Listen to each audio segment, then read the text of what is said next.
the DVC Research, Innovation and Engagement, to the Registrar, the Deputy Registrar, the Centre Director for DUT Midlands, Dr. Joseph Molete, Executive Deans, Deputy Deans, Heads of Department who are present with us this afternoon, members of the DUT Council, members of the Executive Management Committee and the University Planning and Resource Forum, to members of Convex, members of the Student Representative Council, our union leadership present, my colleagues from the Academic Administration, Support and Services Departments of DUT, to our invited guests, funders, donors, supporters and partners, to members of the media. Ladies and gentlemen, all protocol is observed. Sanibonani. Sanibonani. Much better. Good afternoon. My name is Alan Khan. I'm the Senior Director of Corporate Affairs at DUT, and it's my privilege and pleasure to be your Program Director at this afternoon's second annual State of the University Address. Ladies and gentlemen, shortly I'll be inviting our Vice Chancellor and Principal to step up to the podium to deliver the address. Before we do that, I'd just like to remind all of you, if you have your mobile phones, to please switch these onto silent or onto vibrate mode.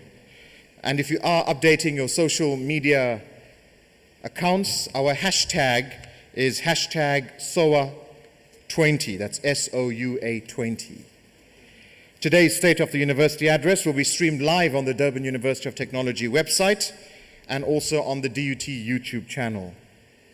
Yesterday, we had a successful event on the Steve Biko campus in Durban, and we are really excited and delighted to share our plans with you for the rest of the decade here in the Midlands. Ladies and gentlemen, this is the main event of the afternoon, the second annual State of the University Address, and it's now my pleasure to invite to the podium our Vice Chancellor and Principal of the Durban University of Technology, Professor Thandwa Mthembu.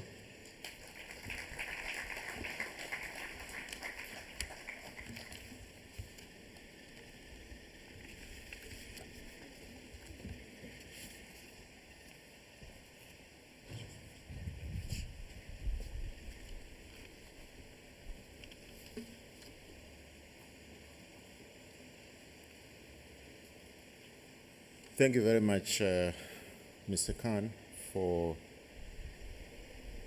being our program director and getting us started on this very important occasion in the life of the university. I will go through some formalities which some people usually say all protocol observe, but I've got bosses too that if I don't mention, I'm not sure what would happen to my job.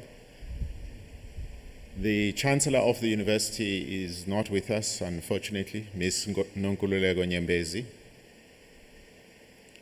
The Chairperson of Council could not be with us, Mr. Wiseman Madinane. I don't think there are any members of Council here. The President of Convocation, also in absentia, and the members of Convocation. There may be representatives of our stakeholders and partners in government, business and industry, and from the broader society, representatives of the media, members of our executive and senior management teams. There could be union leaders in our midst, broader members of staff, academic and support, members of the SRC and the entire student body,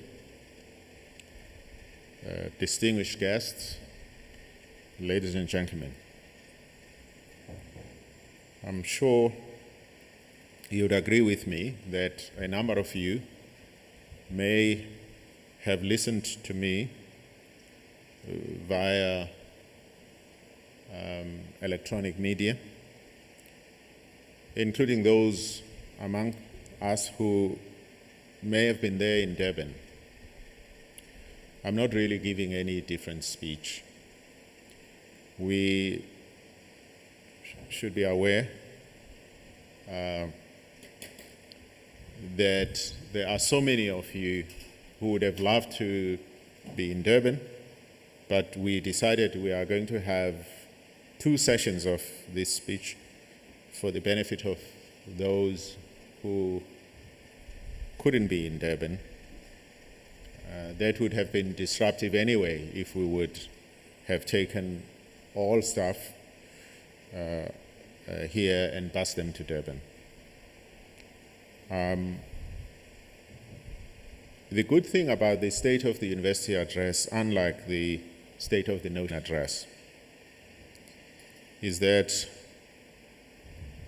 you are seated here not as a parliament with its rules of order and things like that.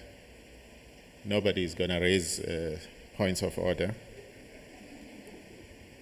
and delay the speech for 1.5 hours. There won't be any question and answer session after my speech. The questions will be asked of the many executives, senior managers, as you know very well. In fact, towards the end of last year, there would have been a number of so-called strategic planning sessions where you would have asked all questions about, actually not only asked questions, but planned so much about 2020. So actually you know better about 2020 in your division than I do. That's why we don't have questions, because I should rather be asking you questions about what you will be doing in your divisions. Before we start in earnest, I would like us to observe a moment of silent reflection in remembrance of a number of illustrious alumni who passed on just recently. Let me mention their names. Dr. Joseph Shabalala, the founder of the multi-award-winning Ladysmith Black Mambazo, was buried just this last weekend. Dr. Richard Maponya of the famous Maponya Mall in Soweto was buried mid-January. Dr. Andrew Fester, a legendary South African artist, passed on earlier this month. Dr. Harold Strachan, who passed on earlier this month, was a renowned artist, writer, and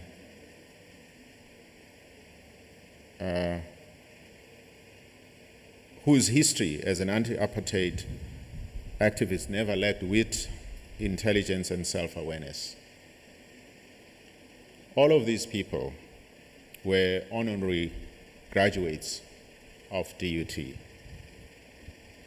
So I'd like us to rise to observe this moment of silent reflection.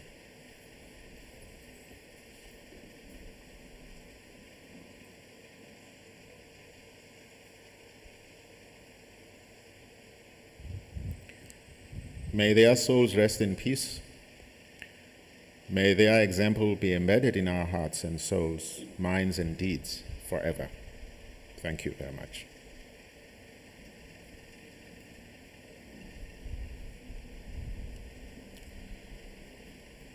Let me start. The year is 2030. Durban University of Technology is 28 years old, 2 years shy from being 30 years. I would like you to just envision with me what DUT will be like in 2030.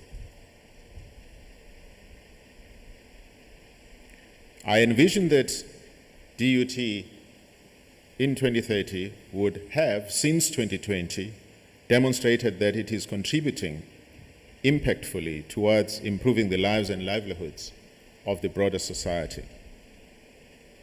I would envisage that it has demonstrated this particularly in the city it is located in and in the broader region.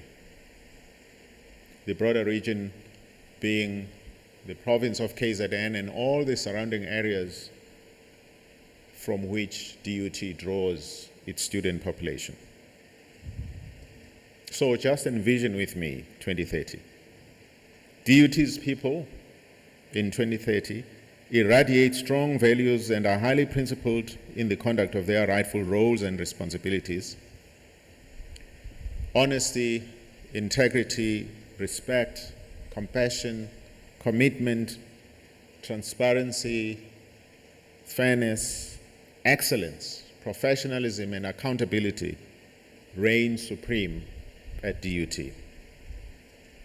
Decisions taken in offices, in units, in departments, in divisions, in statutory structures, including the SRC, Convocation, Senate, and Council, reflect these values and principles. So please just envision 2030 with me. DUT's people are passionate about its growth and development. They are innovative and entrepreneurial. In these respects, they work shoulder to shoulder with its alumni, stakeholders, and partners in business, industry, in government, and civil society, all of whom respect its values and principles. All, including the SRC, Convocation, Senate, and Council, help to guard DUT jealously against self-inflicted degeneration and dilapidation, disrepair, plunder, and corruption. They do not throw it to the wolves that only see DUT as a big trough to feed from. Just envision 2030 for DUT. DUT people have at their disposal 21st century ready, state-of-the-art equipment, facilities, and infrastructure. In addition, they have digitized systems and processes and a sustainable resource framework that will endure for generations to come. They are not self-serving. They do not exploit DUT for the here and now. So just envision 2030. DUT offers a distinctive education and innovative curricula that are the envy of South Africa and the world. It produces adaptive graduates who are passionate and poised to contribute to and initiate change in their environments, in their cities, in their regions, in their countries. It has actually done so, particularly through its applied research and innovations emanating therefrom, from this distinctive education. So just envision 2030 with me. Over the years, DUT's people, especially its adaptive graduates, have built a reputation for participating productively in mutually beneficial and impactful partnerships with the broader society. DUT in 2030 is well known for employing its creative outputs, applied research and innovations to provide solutions to societal problems. Just envision DUT in 2030. Over the last 10 years, from 2020, DUT has produced no less than 100 innovators and entrepreneurs with thriving businesses that have changed the economy of the cities it is located in and the broader region around KZN. These businesses employ no less than 1,000 young people who collectively support no less than 5,000 members of their employees' families. This way, the lives and the livelihoods of many people in this region around KZN have improved. For all of the above, DUT is revered nationally, within the continent and across the world. So just envision 2030 DUT being on flight to greatness.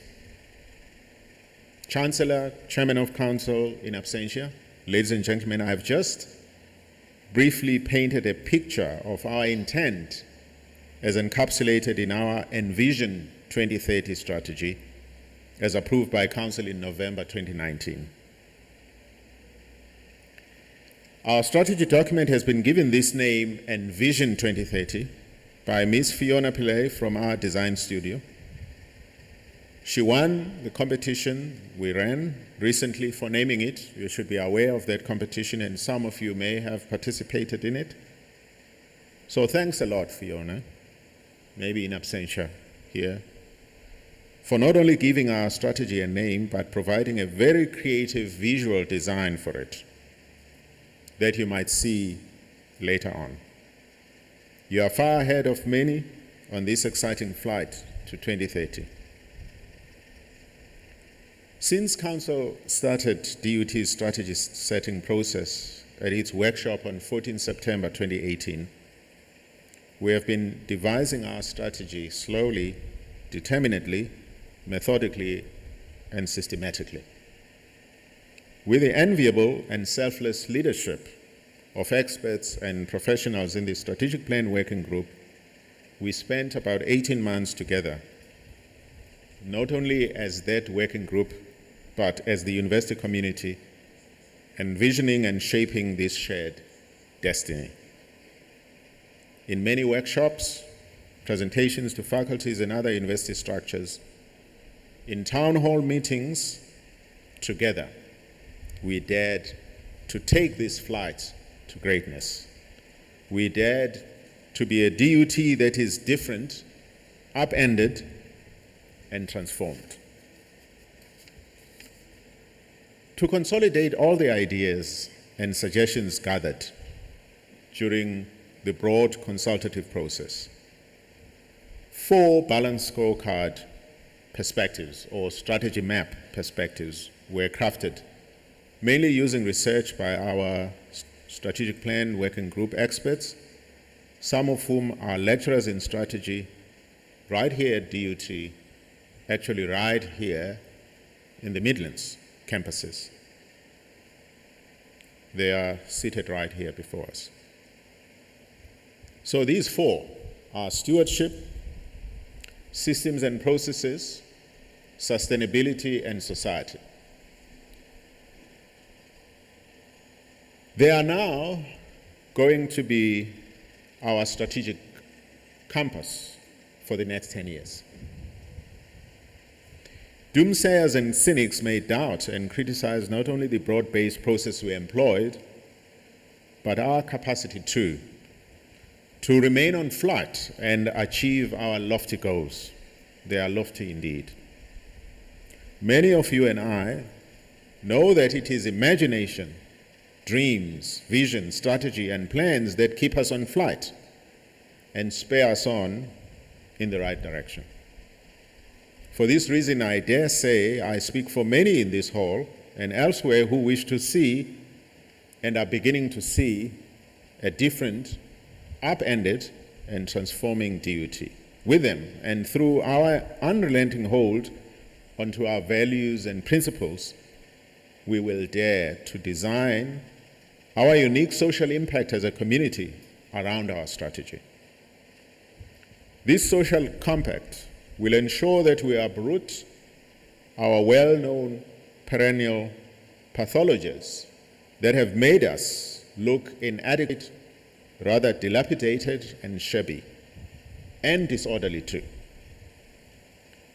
Where we appeared good, together we expressed our disquiet at just being good.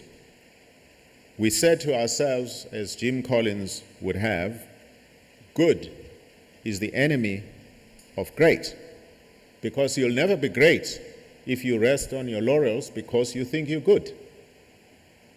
There is more you need to do to move from being good to being great. And you also have to be very careful about your competitors. Whilst you boast about being good, they are doing everything to be better than good, which means they are doing everything to be great. Therefore, you've got to keep up and stay at being great. We remain steadfast in our collective belief that we have inherently infinite capacity to be great and actually remain great into the future. The best strategy is not about painting an appealing picture of our collective future. It is about our capability and capacity to reimagine the environment and the world at large.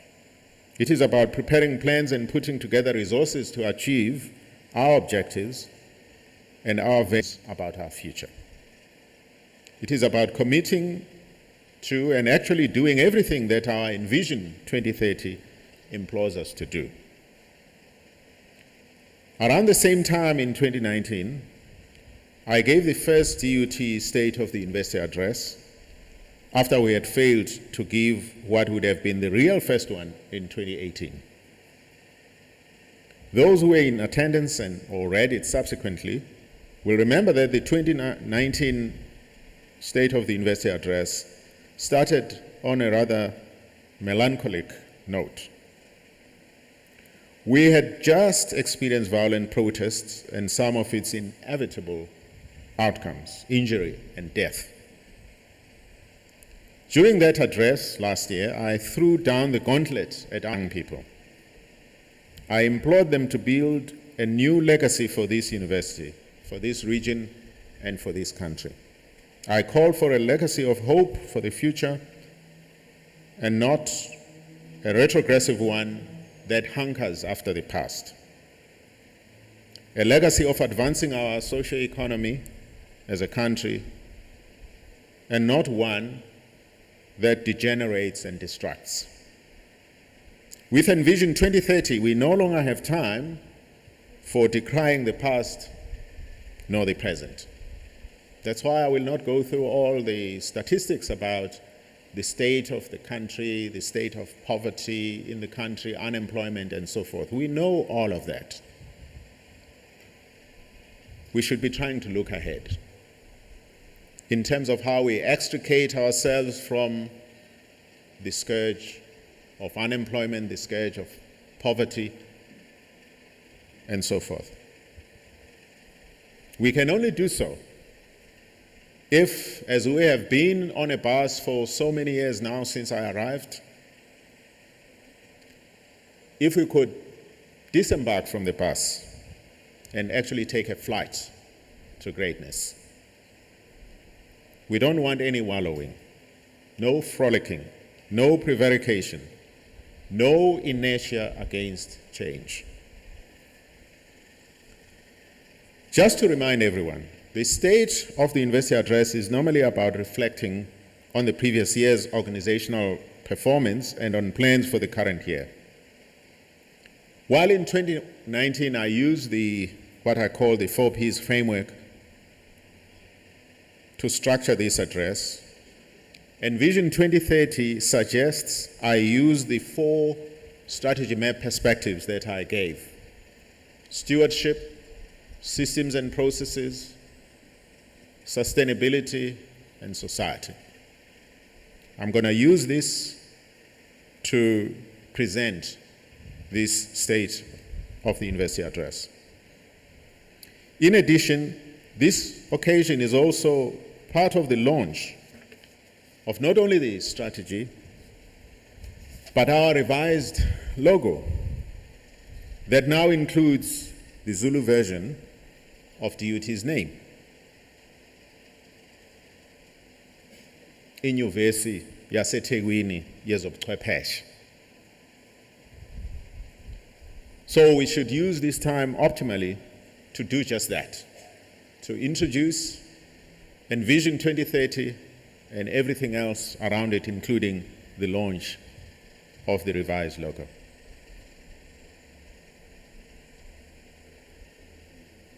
Let me go through briefly the 4 perspectives, strategy map perspectives. I said the first one is stewardship. Stewardship is about people, but as you know very well by now, it's about the right people, occupying the right seats, playing their rightful roles.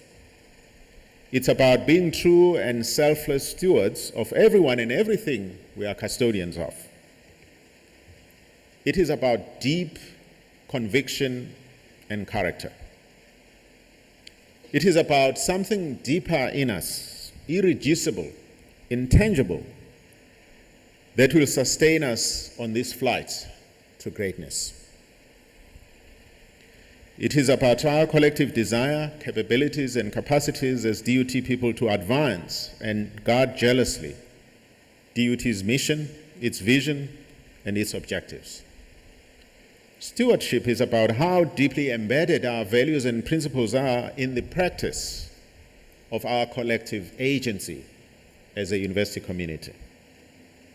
It is about how our values and principles are demonstrated in action as we engage amongst ourselves and with others.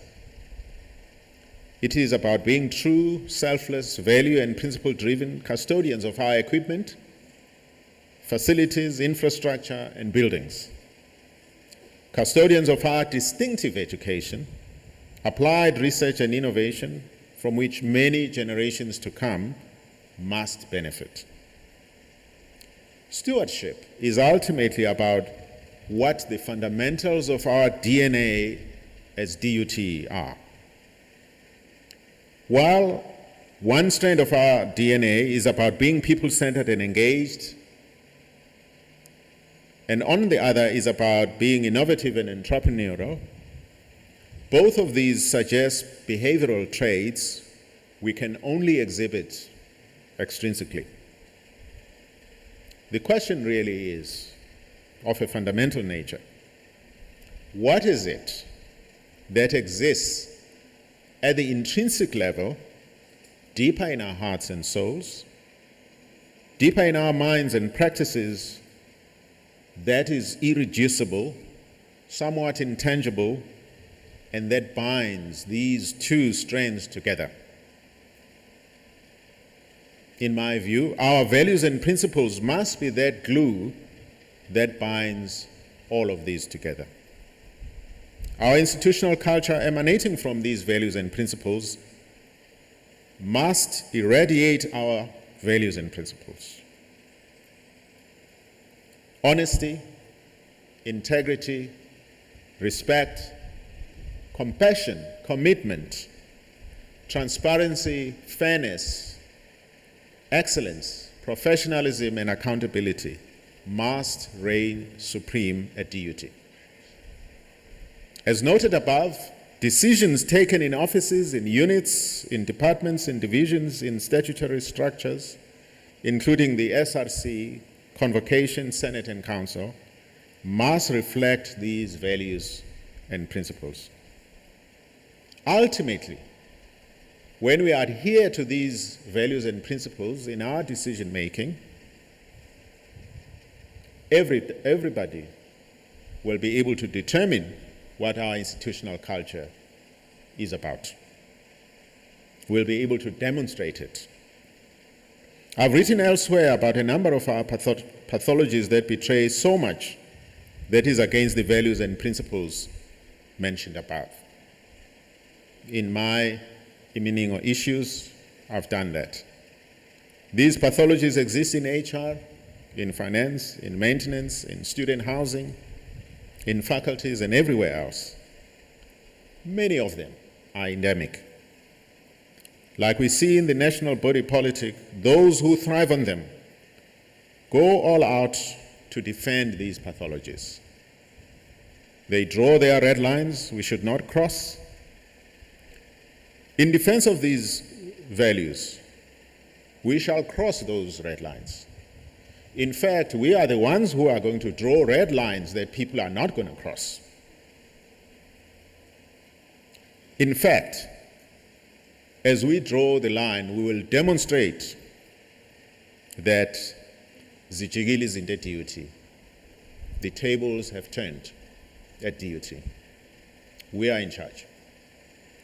Somebody tell me, which university worth its name should not cross the red line behind which almost 25% of its lecturers are without a master's degree?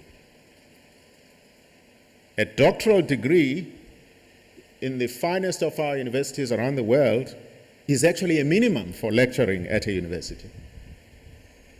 Well, at DUT because of our history of being originally a technical college and a technicon, that since 2008, a master's degree has been determined to be a minimum at DUT. But we still have about 25% of our academic staff who do not have a master's degree. Well, let's be true to ourselves.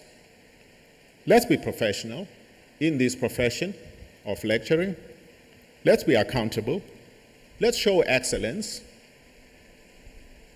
Let's be transparent to the world about who we really are when we call ourselves a university, like many other universities around the world. Tell me, why should some appointments at DUT take months, sometimes because there is that special person who has to remain appointed on contract against that position? Actually, a person who surreptitiously becomes permanent, or because somebody decided to not pay attention to the legislation we have, deliberately so, has forced the university to make a member of staff permanent by legislative fiat.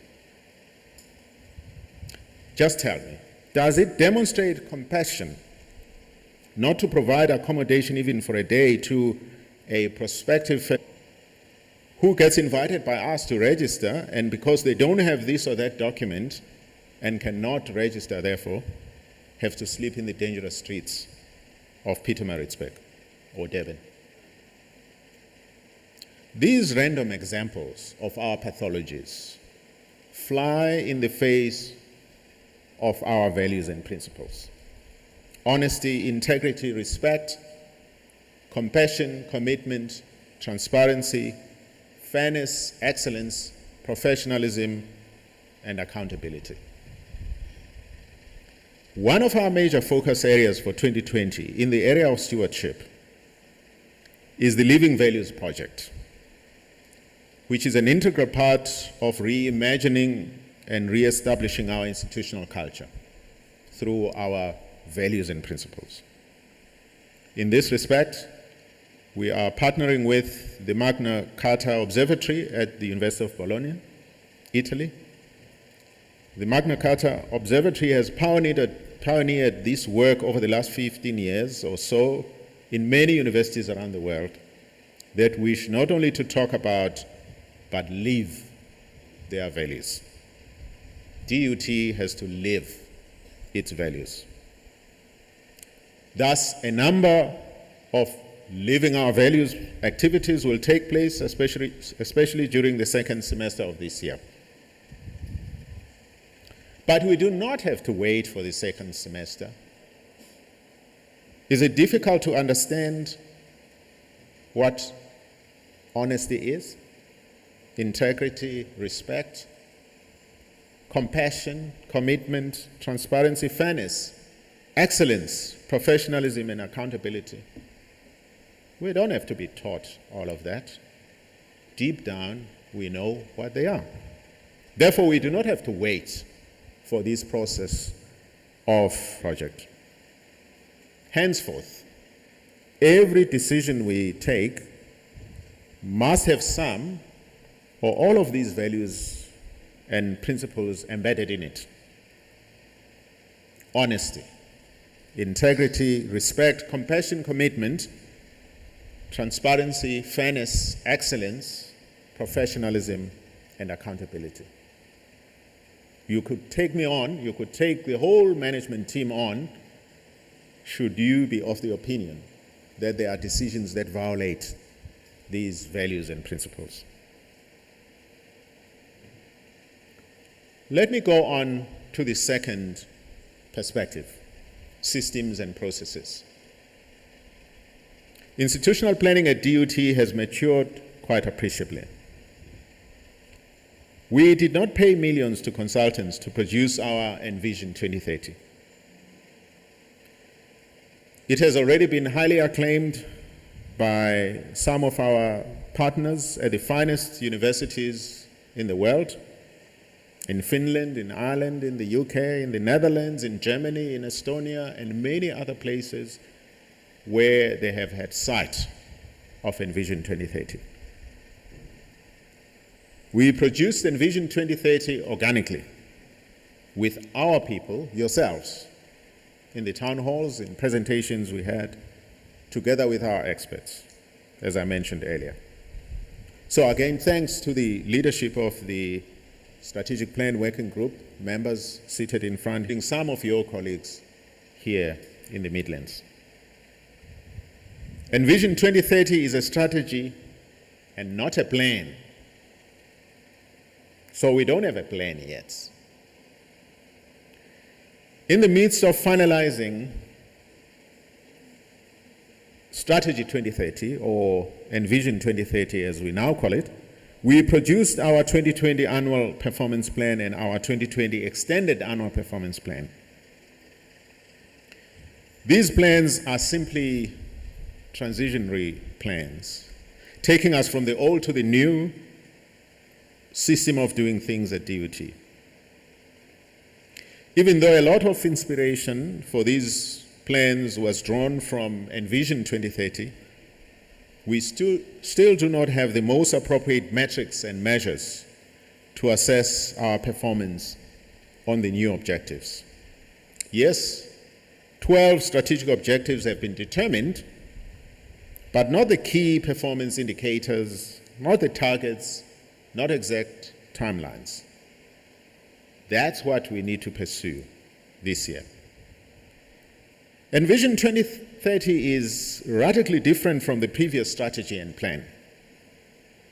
It focuses more on outcomes and impacts.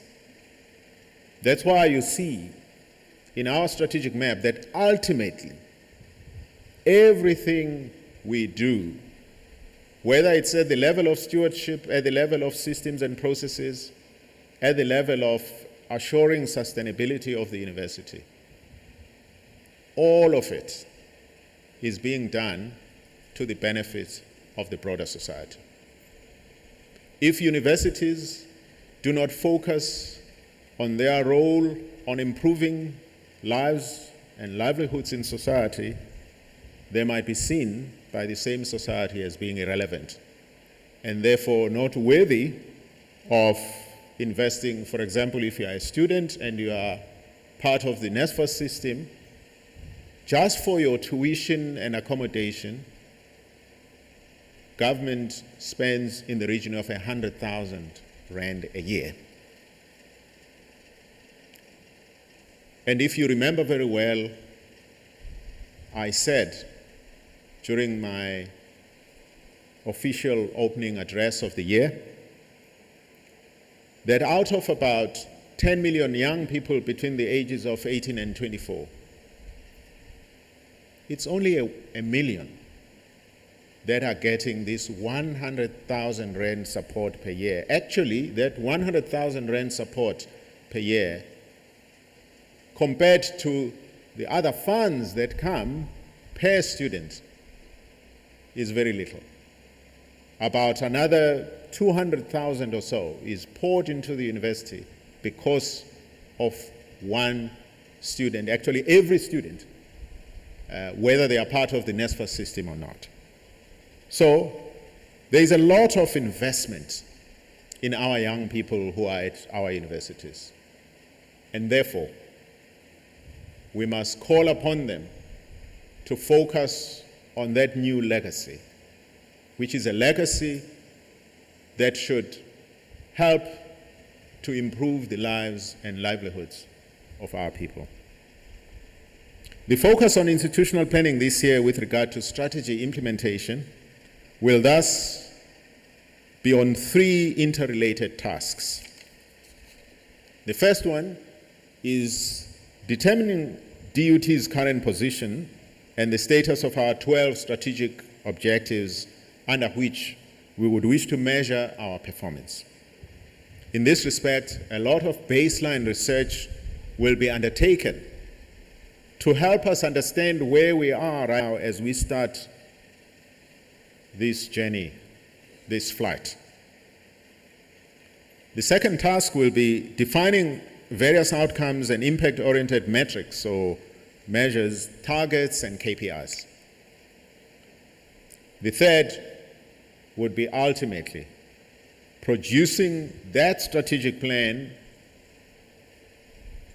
that supports our Envision 2030 strategy, that will be predicated on the baseline research conducted, the metrics defined, the KPIs chosen, all of which will help us know how to stretch our targets to be able to move from our baseline to the desired destinations in different areas.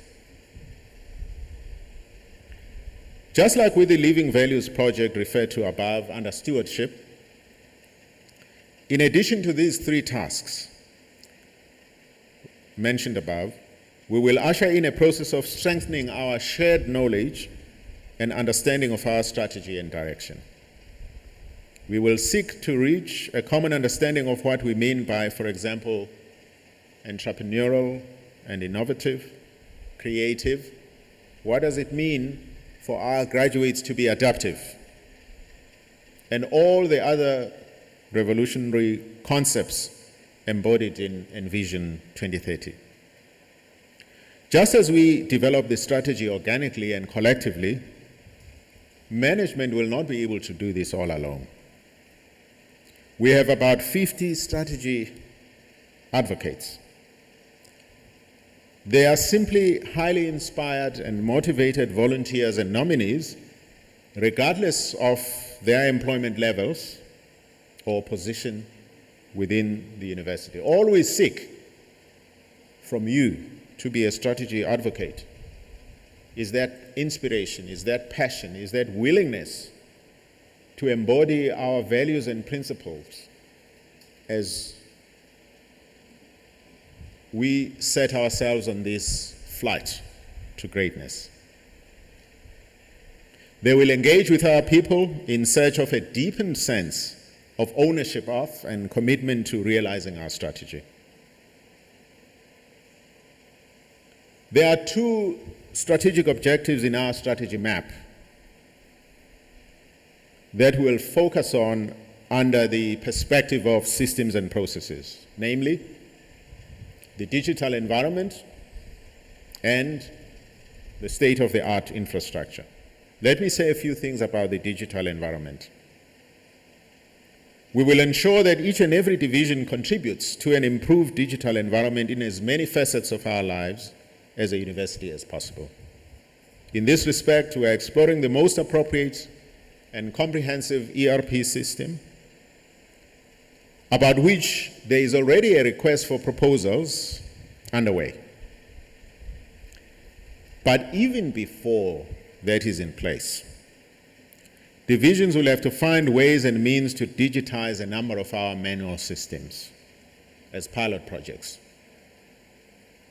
In performance agreements for executive and senior management, one of the key outputs will be the number of digitized pilot systems introduced during 2020 in each division to begin to jettison our manual and elaborate systems. With effect from 2020, DUT's Learning Management System, LMS, changed from Blackboard to an open source platform called Moodle. This is in line with many developments in the world, including the ideals of Open Access 2020, which focuses, amongst others, on opening up access to research and education material.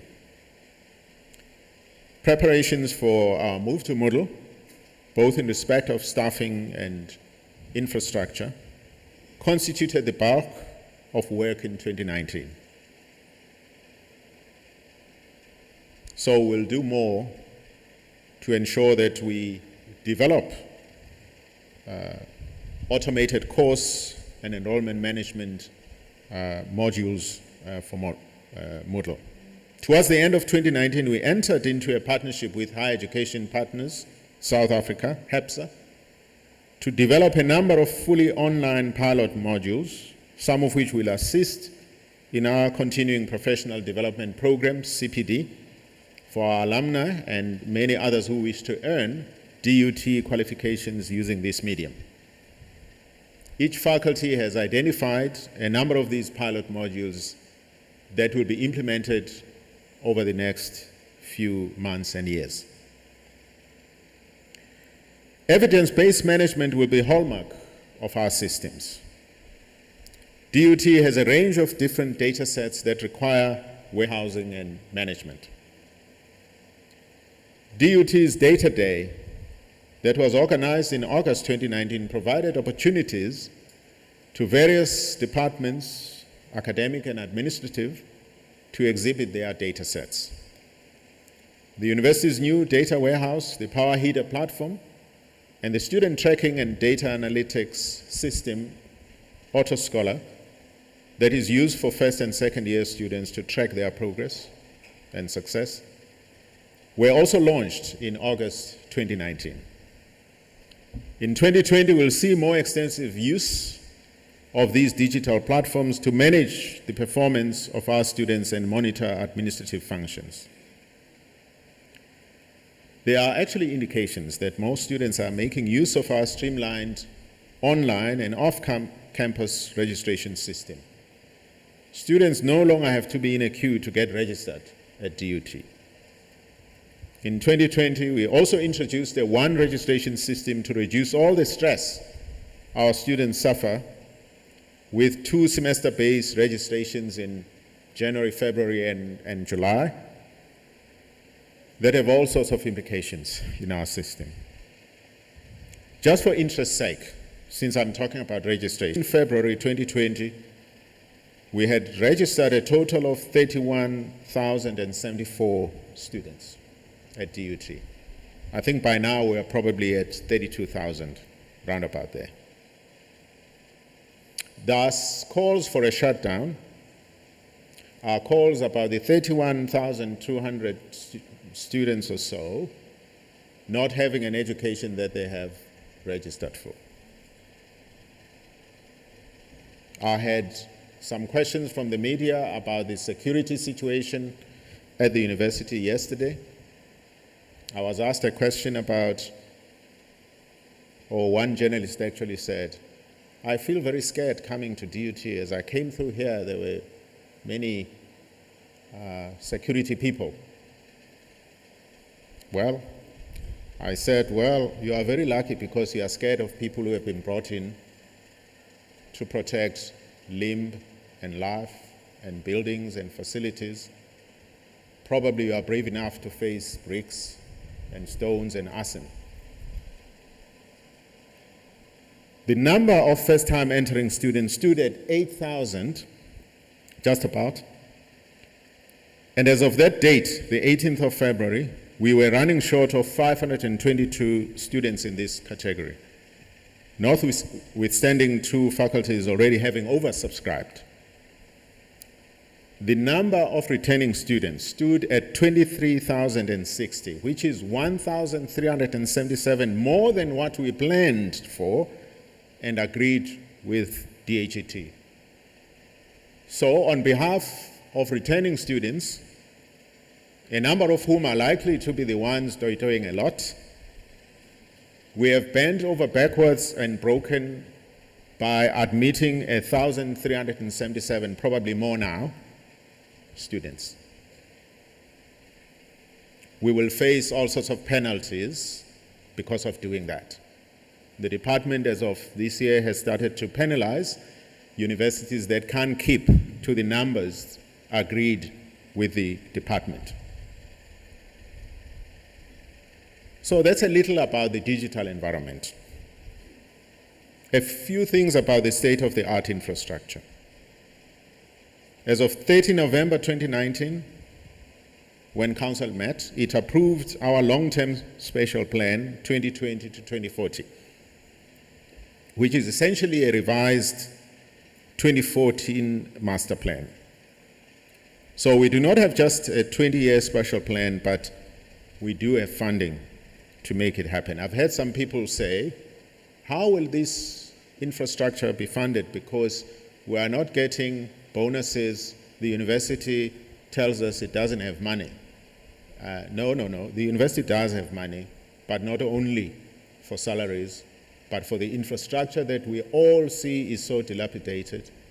We will be bold to divert resources to all such things. Between October and December 2019, 2 major building projects.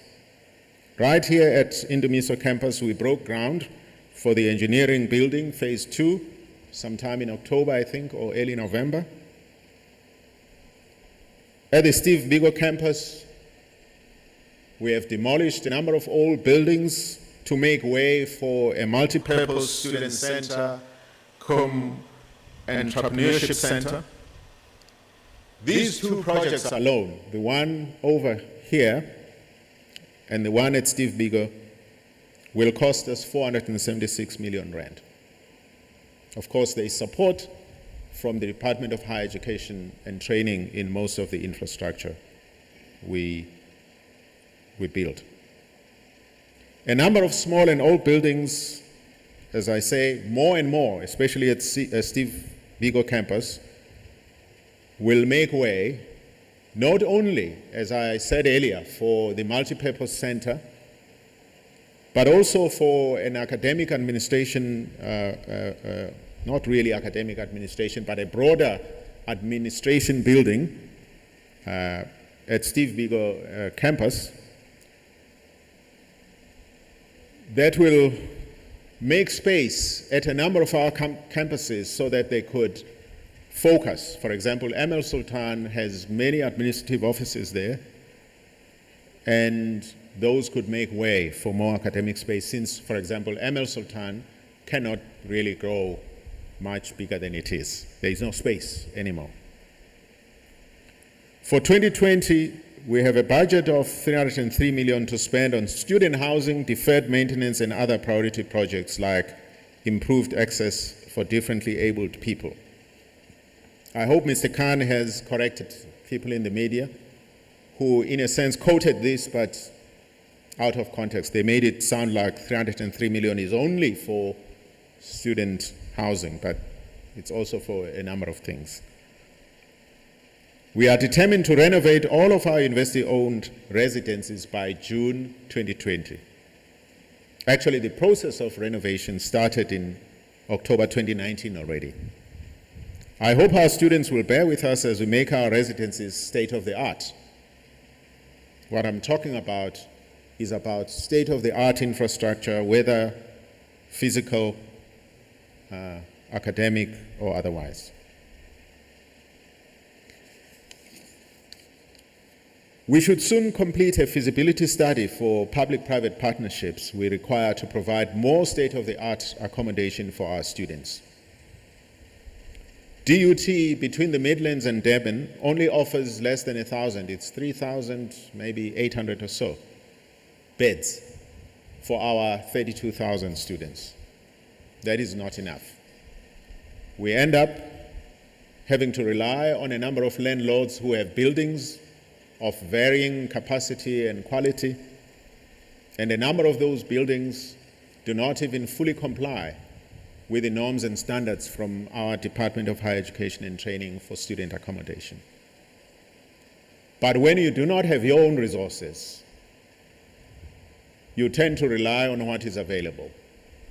And sometimes what is available is not ideal for you. But I'm happy that the President, in his State of the Nation address, announced that 64 billion rand will be available over the next triennium, I think, for student accommodation.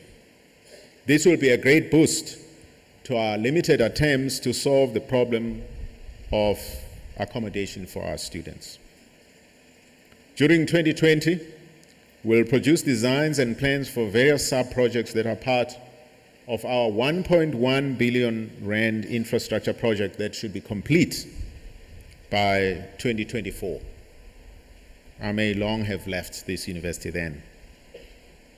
A number of exciting developments will be funded from this budget, for example, consolidation of and new buildings for the faculties of arts and design, consolidation of our health sciences departments, a new business school that we have actually partly recruited Professor Netswere seated here to help us develop, as he has done in many other universities in this country.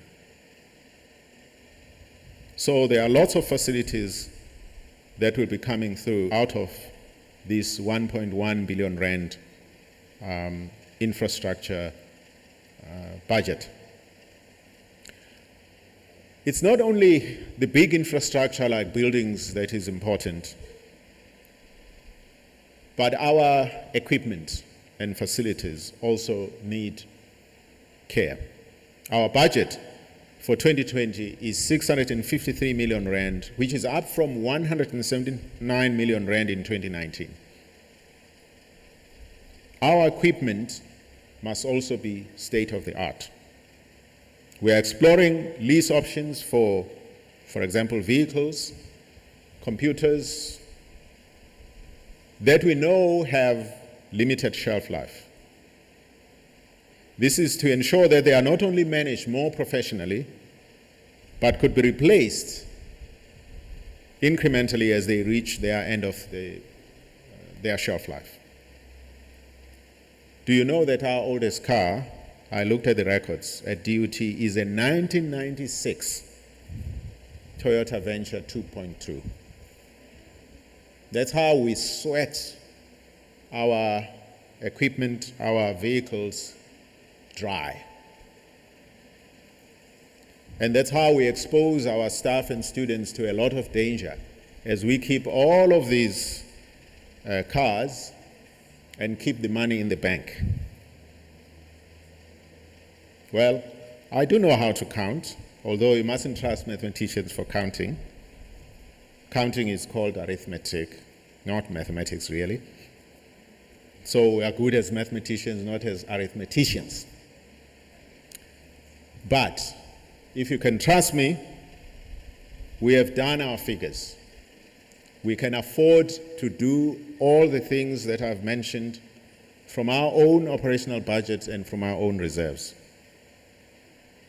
Safety and security at DUT are a challenge. As of 15 January 2020, a new security service provider came on board in the midst of great controversy before and immediately after the appointment. Actually, yesterday we were in court with a company that wanted a court interdict to stop the appointment. We survived that because the company that we appointed will continue to offer the services as we had identified it as a winning bidder. But of course, there are other court processes that will follow because in this country, we have laws that allow anybody to challenge any decision that is taken in the public space. So we'll deal with a review at a later stage, but without stopping what we've already done.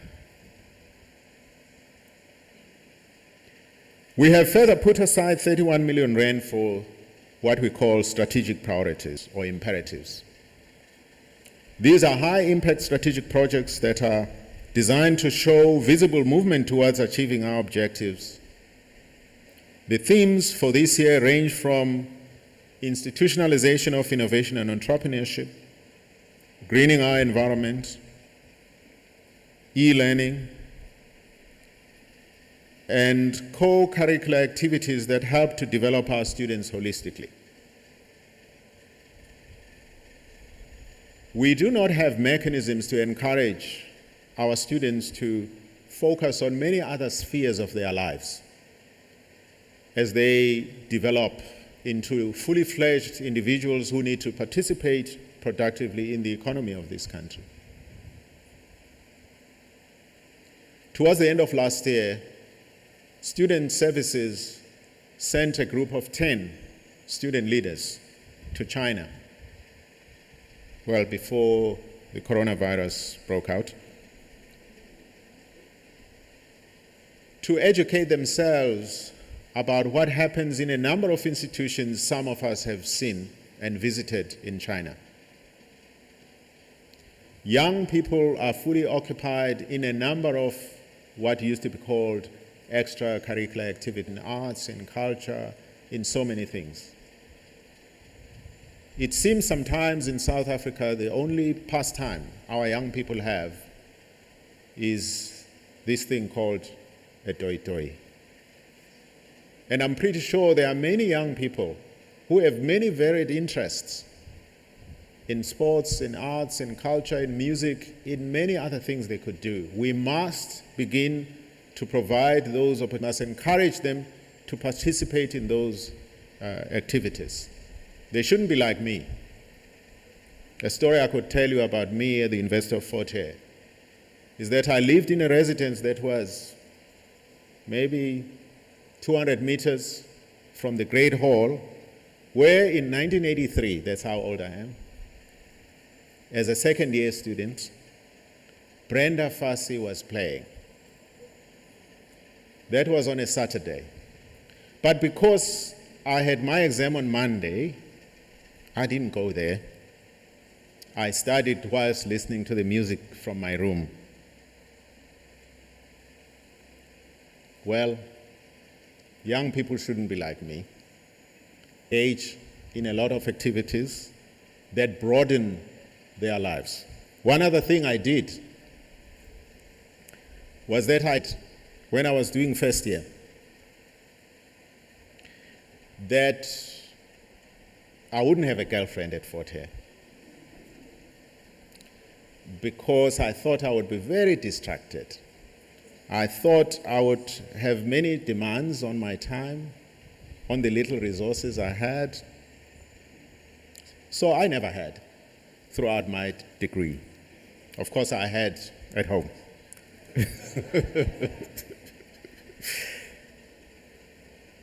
So we must focus as young people. We must focus not only on the toi-tois that we have, on the shutdowns we have, but on what will sustain us. Like the decisions I took as a young person sustained me even when I couldn't listen to Brenda Fassie. Even when my friends would stroll around with their girlfriends, I focused on my studies.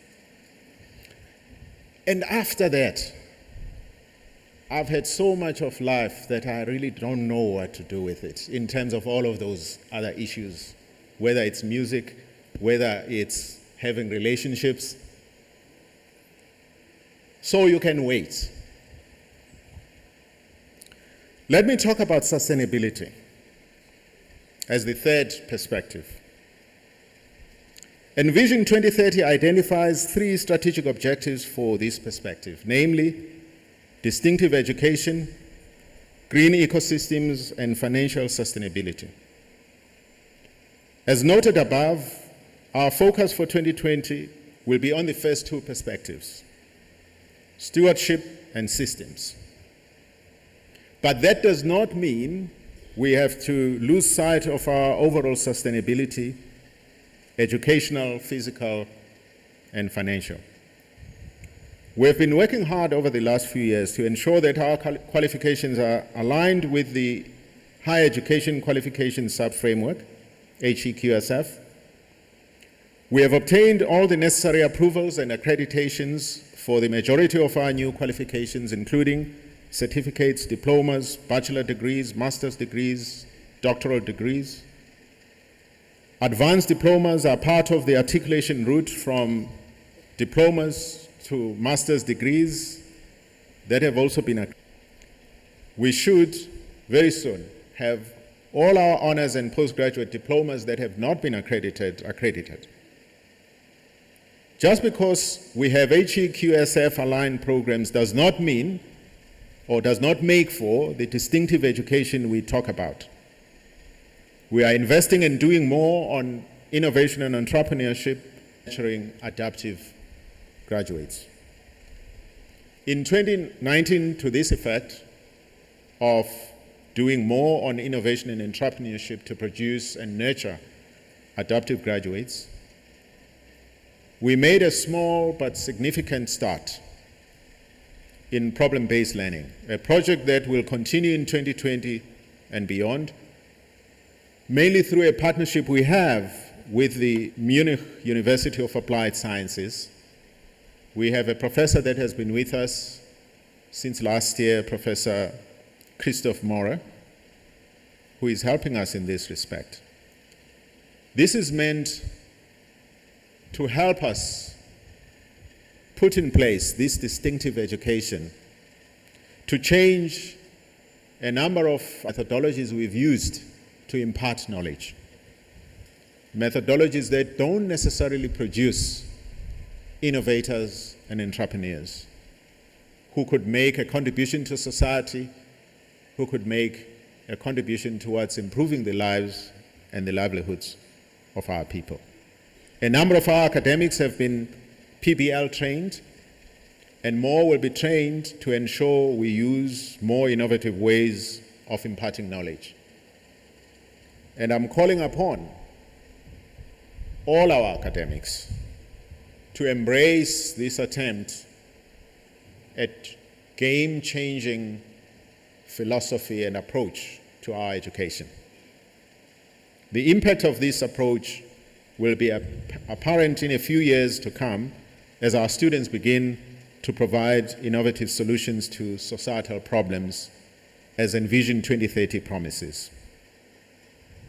In 2019, we supported about 3,000 students through various entrepreneurial training and development programs that exposed our students to business skills training, entrepreneurial education, boot camps and exchanges, both at national and international level. Our target in 2020 is to reach at least 3,500 students in terms of business skills, entrepreneurial training, and also incubate at least 35 of these with support from the university. We have supported at least 45 startup companies, student-owned, between 2018 and 2019. And a number of them are growing. A number of them are still in incubation. In 2019, 12 of these startup student companies were able to generate an income of at least 100,000 Rand on average each for the financial year.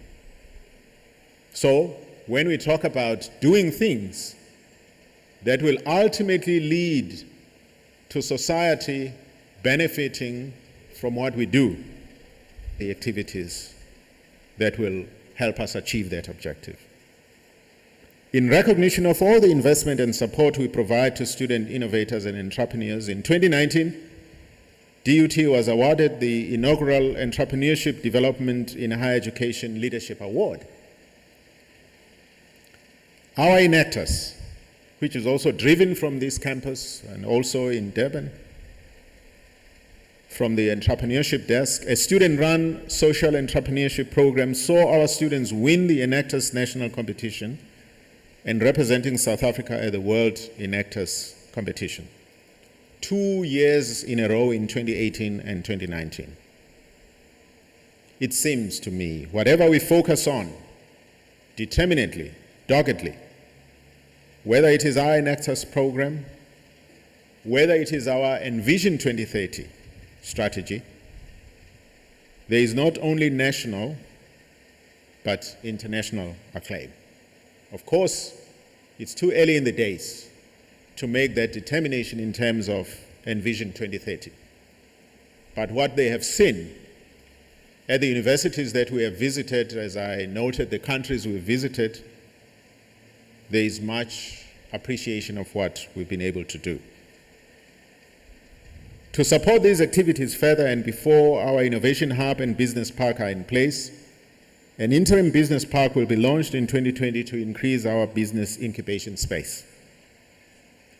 This is the place where students can practice and grow their enterprises, develop products, and test them. Student Services has been identified as the custodian of holistic student support to be piloted in 2020 through the SOUA Phumelela project. To this end, Collaborations are underway with one of our centers to ensure the rollout of activities that will assure access with success for the 2020 cohort. This will ensure student retention and minimize attrition and dropout rates. Through collaboration with our Center for General Education, the Student Governance Department will roll out modules to pilot the Student Leadership Academy. As I said earlier, one of the activities has been taking a number of our student leaders towards the end of last year to China for them to learn, for them to come back and impart all of that knowledge and make us great. There has been significant growth in research and innovation outputs in terms of increasing DUT's research capacity, including the volume and the impact of our publications. In 2018, DUT was awarded the NRF Acceleration Award. This acknowledged DUT as an institution that achieved the most improved research performance over a period of time, evaluated independently and measured against selected criteria. In 2019, the number of active researchers, the number of publications, and other impact-related things, grant acquisitions increased substantially in comparison to 2018 levels. The number of NRF-rated researchers at DUT increased from 30 in 2018 to 37 in 2019. Part of our sources of inspiration when we developed Envision 2030 are the National Development Plan 2030, the United Nations Sustainable Development Goals 2030. In fact, 2030 as Envision 2030 comes from these two documents setting an agenda with a time frame of 2030. And we want to gauge ourselves against these big agendas that we have internationally and nationally. There is also Africa's Agenda 2063 that we'll have to take a leaf from. In 2020, we'll review all our research focus areas and determine how they align with these agendas. This might mean more support for those fields that already fall within these agendas, a tweak of some of the focus areas, or developing completely new ones. Sustainability is also about our capacity to deliver on our core business. Our core business, more than anything else, is about teaching and learning. At DUT, we labor under very high staff-student ratios. As a response to this, in 2019, we created 55 new academic positions. In 2020, we have a budget to ensure we improve our staff-to-student ratio incrementally. In turn, this will help to improve the quality and the sustainability of the distinctive education DUT offers and promises to offer right up to 2030 and beyond. Recent appointments of senior managers towards the end of 2019 show the depth of qualifications and experience the appointees have. It's no longer just about umzala kasbanibani othola umsebenzi, someone's cousin who gets a job here at DUT, but what each appointee brings in terms of qualifications and depth of experience. You have Dr. Joe Moliti. I put out a communique about his depth of experience, his qualifications. In fact, the reason why I'm not going to go deeper, trying to explain what all of these ideas I have put forward really mean for the Midlands, it's because he already has a document that he has shared with me about just that. So I have no doubt that Dr. Moliti will share that document with the rest of the university community, the appropriate stakeholders that need to be engaged with, and that it will become a compass for what is possible. In fact, when we appointed him, We had been enthralled at his experience in innovation and entrepreneurship. He has run big organizations on this area. And if the Midlands campuses could be seen at DUT as a leader in this area, or a leader in the country, the Midlands would be different. Zingajika izinto even between the Midlands and Durban. All of the instruments, whether in equipment, in infrastructure, in research, innovation and entrepreneurship, in teaching and learning, in the ERP system, in the security system, can only be possible with a prudent and sustainable financial framework. This will ensure that resources are allocated in all strategic areas of endeavor, as we have begun to do. KZN is a very interesting province. I was born and bred in the northern parts of this province, but when I returned from the Free State, from Gauteng and the Free State, I felt like this is a different world. I call it the Wild East. I call it the Wild East of the country because violence and mayhem reign supreme, more than in any other province. This is about the strength of DUT's balance sheet and financial resources in a direct way, because there might be people out here that might just stop me at the gate and demand all sorts of things as they demand of the building construction and so forth. So I don't want those sharks out there to salivate more and think DUT is a trough for them to devour all the resources we have. And by the way, they do it sometimes in collusion with our own people, perhaps seated here, I don't know. Given the list of investments as provided above, a substantial part of which will be funded from our own operational and reserve funds, there is no doubt that DUT has the financial muscle to make itself great, based on its own resources.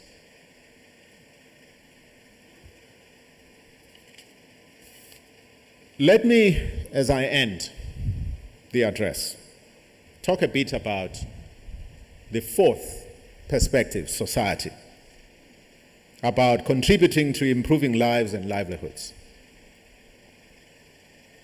To start with, it may be too early to assess our impact right at the start of our flight and before we reach our destination in 2030. But indeed, Envision 2030 implores us to contribute to improving the lives and the livelihoods of our broader society. It's not about navel gazing. It's not about thinking that the resources that we have at our disposal as the university community are for us to squander to our benefit.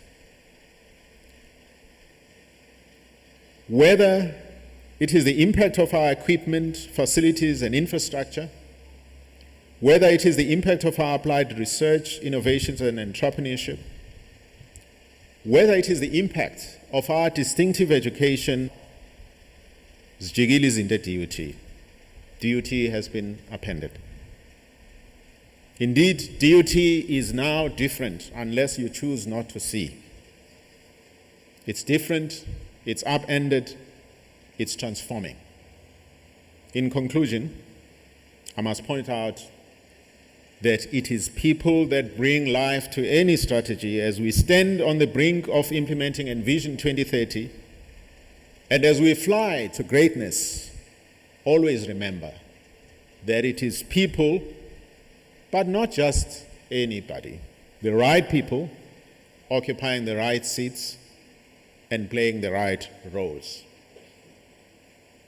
In the academic environment, it is not the lecturer who has a BTech degree who is sitting in the right seat and playing the rightful role. They must play the role elsewhere, not in our classrooms. Right? So, the right people occupying the right seats and are the source of everything we'll be doing in the coming 10 years. For those who are still sleeping in the bus that we have been on over the last few years, we have arrived at the airport. We have even disembarked from the bus. We are already on flight to 2030, on flight to greatness. Occasionally, and I hope it will only be occasionally, there will be clashes between DUT's values and principles on the one hand, and varied individual or group interests on the other hand. Notwithstanding those clashes, I'm confident that the majority of DUT people, the right people, sits and playing their rightful roles, want to be on flight to 2030, want to be on flight to greatness. Through Envision 2030, they want to reach our destination. I'm confident that they will continue to persuade and demonstrate to the minority that may be resistant to change that we are not only on flight and enjoying it, but that we are fulfilling our purpose, our mission, our vision about ourselves to the benefit of our cities and the region and to the benefit of our broader society. I guess as I end, it's fitting to just repeat a quote from Frantz Fanon. I used this quote in my welcome message earlier this year. It would seem that all the problems, and I'm quoting, which men or human beings face on the subject of human beings can be reduced to this one question: have I not, because of what I've done or failed to do, contributed to an impoverishment of human reality? The question could also be formulated in this way: have I, at all times, demanded and brought out the human being that is in me? As we begin the new decade, which coincides with the implementation of our new strategy, we need to constantly have this Fanonian question at the back of our minds: have I, at all times, demanded and brought out the best human being that is in me? Thank you very much.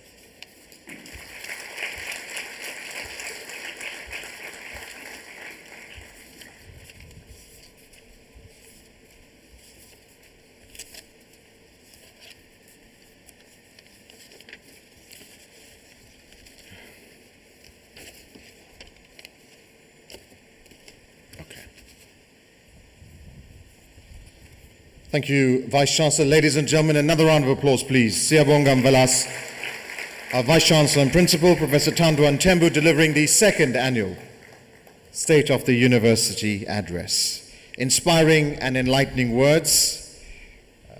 Pasi yesterday, so it was good insight about his experience with the Weekend Special. But the one word that he did mention a few times was Envision 2030. So let's get closer to Envision 2030.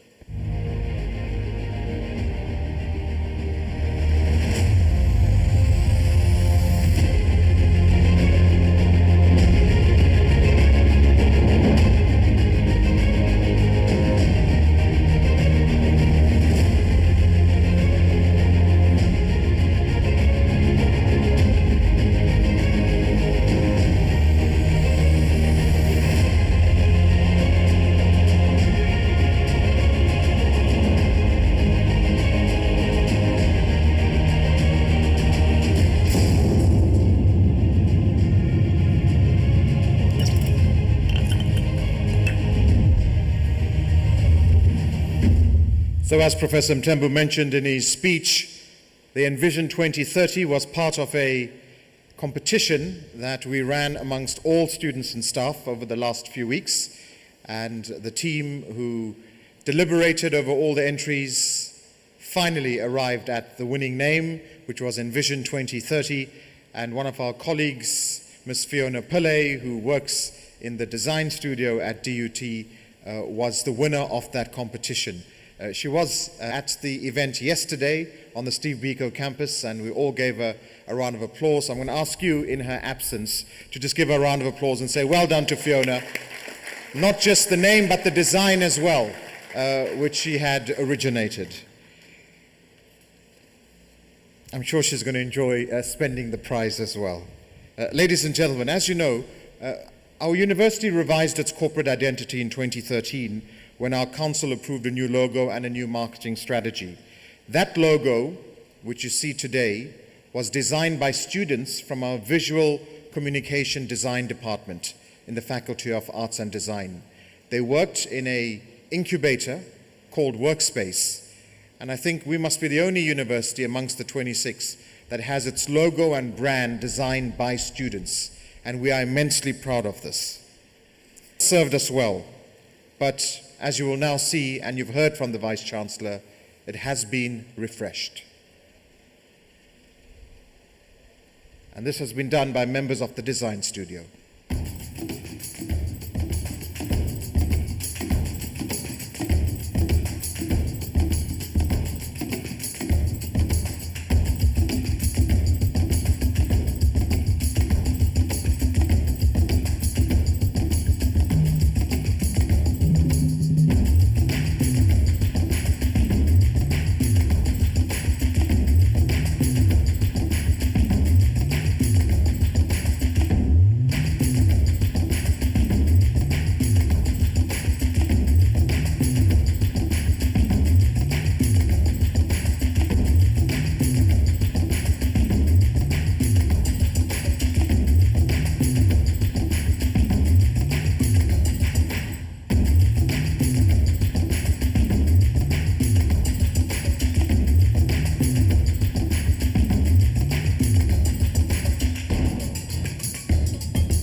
I've seen the new logo and I think it's cool and inclusive.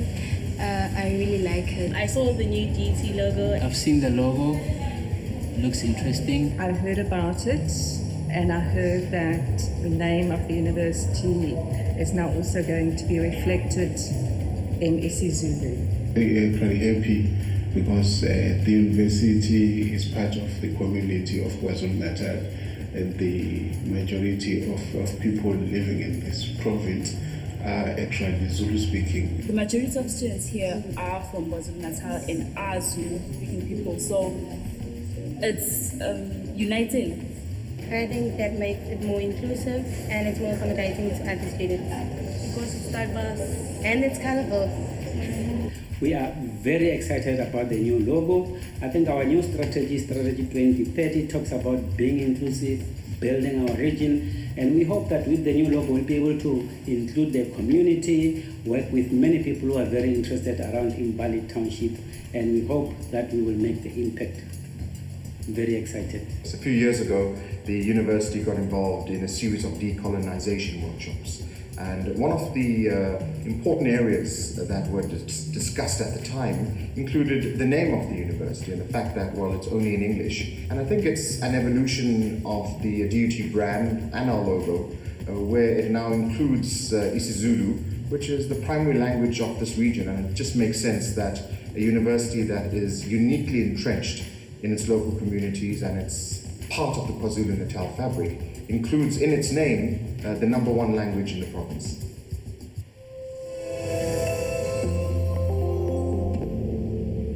So, ladies and gentlemen, you would have seen our staff and students who helped build our logo walls here in the Indumiso campus and on the Al Sultan campus. I want to take this opportunity to thank those staff and students who helped us this week, and let's give them a round of applause because we're really excited about the next decade and what the future will bring. To deliver the closing remarks on this occasion of the second annual State of the University Address, please welcome the Centre Director from the DUT Midlands, Dr. Joe Moleti.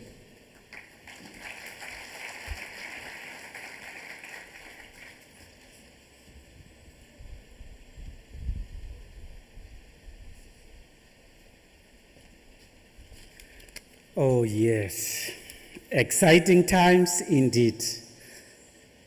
Not used to standing in front. Oh, I'm on the camera too. Hi.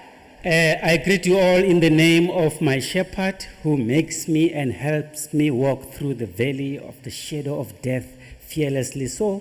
And I also greet all your shepherds who are here with you.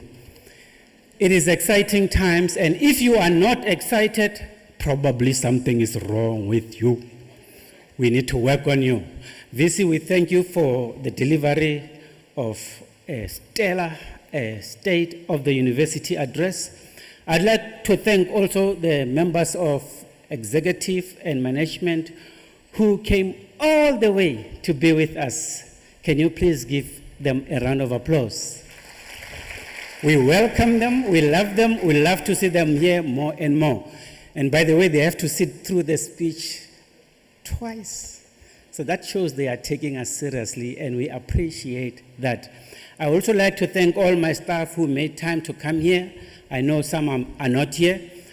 I'm surprised our students are not here. I mean, we talked a lot about our students. Next time, I think we need to make sure more students are included, because I think they need to hear where we are going as a university. So we've heard about the university address. Yesterday, we heard about the state of the budget. Before then, we heard about the state of our country from the president. Do you know what is left? Something I call SOMA, State of Myself Address. It all boils down to you.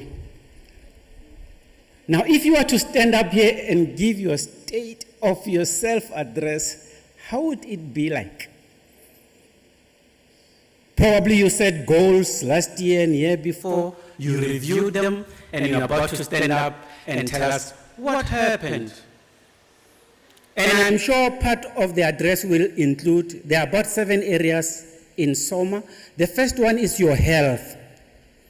You've set goals to go exercise, stop eating McDonald's, go to the gym. What happened? Remember, if you don't do that, then you're not going to be able to deliver on what the VC said. We need you to be in good health.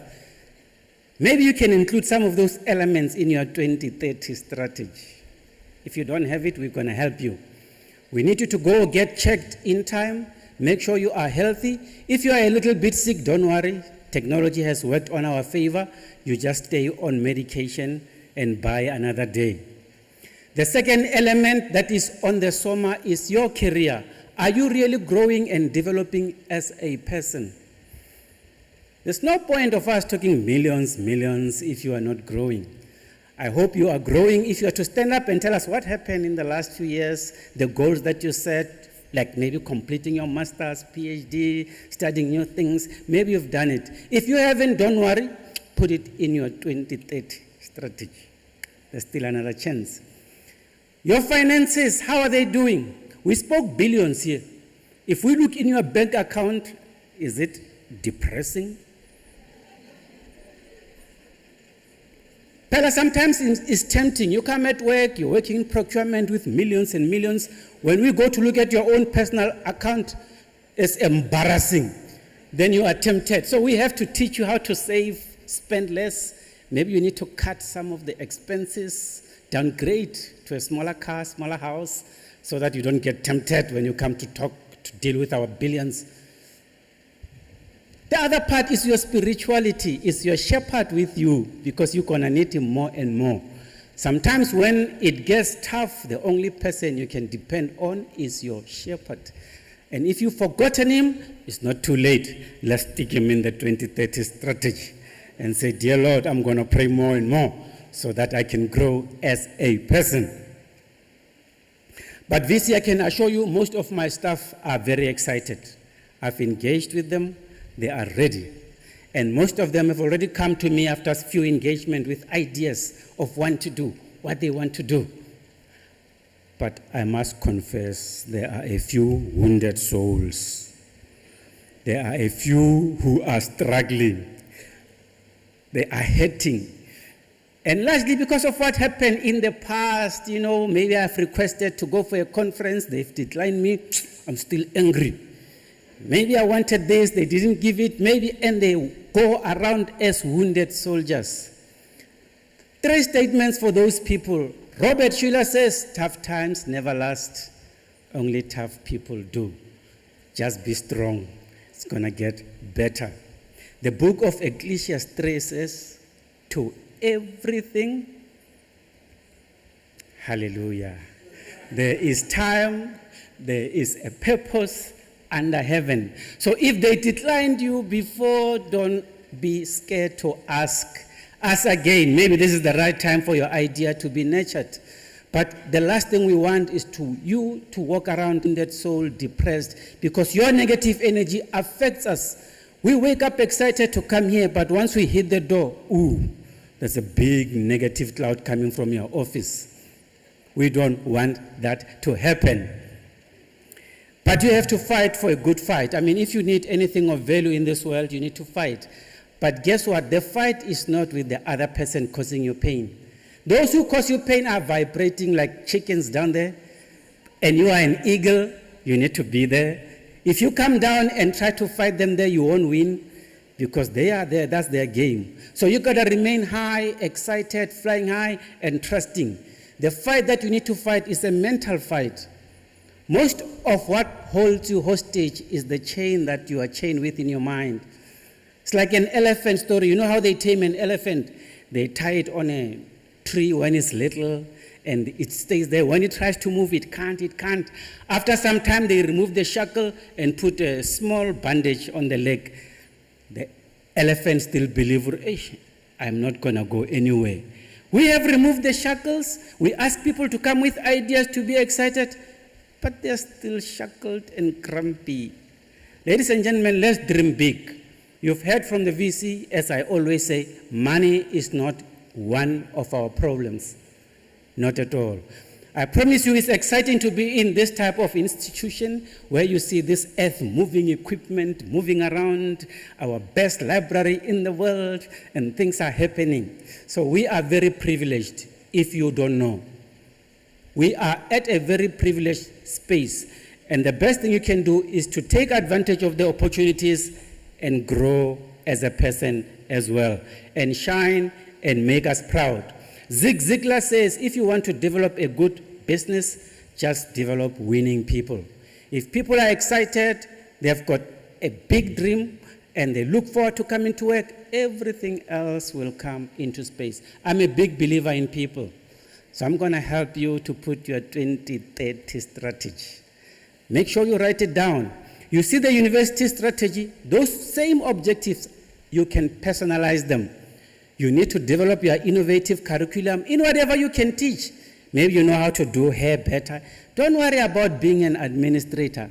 If your passion and your dream is about doing hair, put a curriculum. We are going to the community to teach people how to do hair. And when you do hair, deliver a distinctive experience on hair. I don't know how to do the hair. Hair. And when your graduates finished with their hair done, they must walk up proud. Baba Shele to show good. Hey, Kia Baba. Things are happening. You've done miracle. So the same strategy, we need to personalize it so that you can overlay with the university strategy. So you need to start looking in your own personal logo. Maybe your real name is Umbongeni and you go around as Johannes, like DUT did for a long time. Angels are not happy. They want you being called Mbongeni. Slot it under there, Johannes Mbongeni, so that they can recognize you. So you need to refresh your own personal logo, have your own 2030 strategy, align it with the university. And as we do that, we're going to be a winning space. So I'm very excited to be here. I thank you all for making the time to be here. And in conclusion, my man, Jim Rohn, says, let others cry over small heads, but not you. Let others argue over small things, but not you. And let others leave their future in someone else's hands, but not you. Thank you for coming. Thank you very much for those words, Dr. Malete. Ladies and gentlemen, we're almost at the end of the formalities this afternoon. I would like to invite the DUT Chorale to join us on stage. We'll be singing the national anthem. So if you could make your way up on stage to the DUT Choir for the singing of the national anthem of the Republic of South Africa. In a minute, I will ask and invite all of you to stand. If there are any gentlemen with caps or hats on, if I could ask you to remove these. Ladies, you can keep your headgear on. Please stand to attention at the singing of the national anthem. And please feel free to sing along with us. So if you could all please stand for the singing of the national anthem of the Republic of South Africa. And then at the end of the anthem, you could sit annual state of the university address.